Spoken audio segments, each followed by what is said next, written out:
السلام علیکم ورحمۃ اللہ وبرکاتہ۔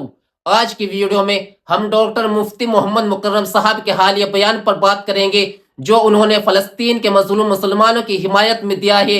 ان کے الفاظ نے ہمیں سوچنے پر مجبور کیا ہے کہ ہم بطور امت مسلمہ اپنے مظلوم بھائیوں کے لیے کیا کردار ادا کر رہے ہیں۔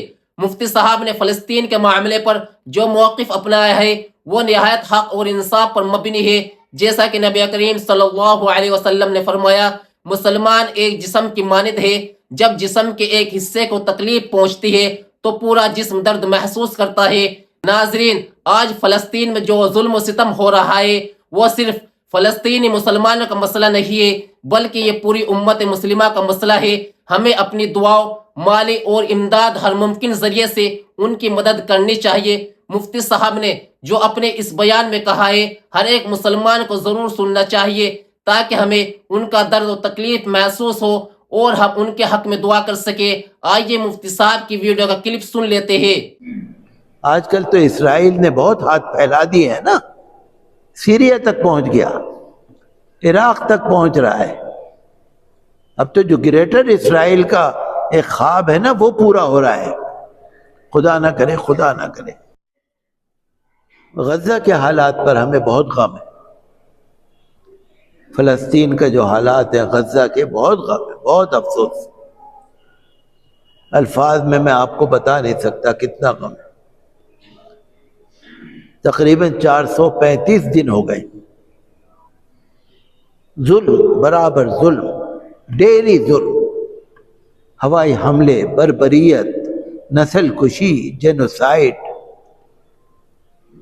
435 دن سے تقریباً حملے روز ہو رہے ہیں، کبھی 10 مر گئے، کبھی 20 مر گئے فلسطینی۔ میں آج پڑھ رہا تھا کہ جو وزارت صحت ہے غزہ کی، اس نے کہا ہے کہ 1,06,000 لوگ فلسطینی زخمی ہیں، جس میں سے 70% بچے اور عورتیں ہیں۔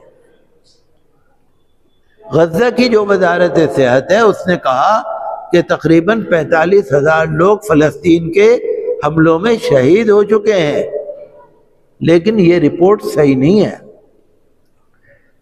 لاکھوں لوگ شہید بھی ہوئے ہیں اور برباد بھی ہوئے ہیں اور ہلاک بھی ہوئے ہیں اور زخمی بھی ہوئے ہیں۔ زخمی کا مطلب یہ ہے کہ بیچاروں کے کوئی مرہم پٹی کرنے والا بھی نہیں ہے، کوئی دوائی دینے والا بھی نہیں ہے۔ پورے غزہ کے اندر ہوائی حملہ ہوا، بم پڑا، بلڈنگ ٹوٹ کے گر گئی، کتنے لوگ اس کے نیچے دب گئے، کتنے لوگ دب کے زخمی ہیں، مر گئے، کچھ پتہ نہیں۔ وہاں ملبہ اٹھانے کی گاڑیاں ہی نہیں ہیں، وہاں اتنی فرصت ہی نہیں۔ میں پڑھ رہا تھا کہ راشن تقسیم ہو رہا تھا، آٹا تقسیم ہو رہا تھا، بھوکے لوگوں میں اوپر سے بم پڑا، حملہ ہوا، کتنے ہی لوگ شہید ہو گئے، کتنے ہی لوگ زخمی ہو گئے۔ آج ہی کے اخبار میں نے پڑھا کہ اسرائیل کی فوج نے حملہ کرا، 30 شہید ہوئے اور 99 زخمی ہوئے۔ 30 شہید ہوئے، 30 اور 99 زخمی ہوئے۔ انٹرنیشنل ہیومن رائٹس ڈے منایا گیا ہے، یوم حقوق انسانی، مانو ادھیکاروں کا دن منایا گیا ہے ابھی۔ تو میں یہ پوچھتا ہوں کہ جو مانو ادھیکار ہیں فلسطینیوں کے نہیں ہیں کیا؟ کیا فلسطینی انسان نہیں ہیں کیا؟ کیا فلسطینی عورتیں اور بچے اس قابل ہیں آپ ان پہ بم مارے جاؤ؟ یو این او کی ذمہ داری ہے، عرب ملکوں کی ذمہ داری ہے، مسلم ملکوں کی ذمہ داری ہے کہ وہ فلسطین کے لیے کھڑے ہوں، آواز اٹھائیں، جنگ بندی کرائیں، قیدیوں کی واپسی کرائیں، زخمیوں کا علاج کرائیں، راحتی سامان پہنچائیں، اور جو زندہ ہیں کم از کم ان کو تو بچا لیں۔ بہت برا وقت ہے۔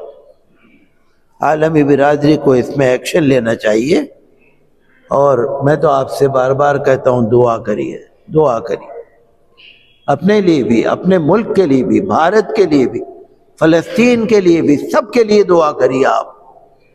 اللہ تعالیٰ ظلم کہیں بھی ہو ختم کرائے۔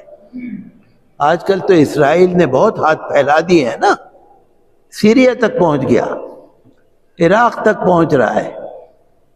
اب تو جو گریٹر اسرائیل کا اچھی تندرستی بناؤ، خوب ایکسرسائز کرو، لیکن ناجائز خرچے نہ کرو. ہمارا مذہب زندہ مذہب ہے.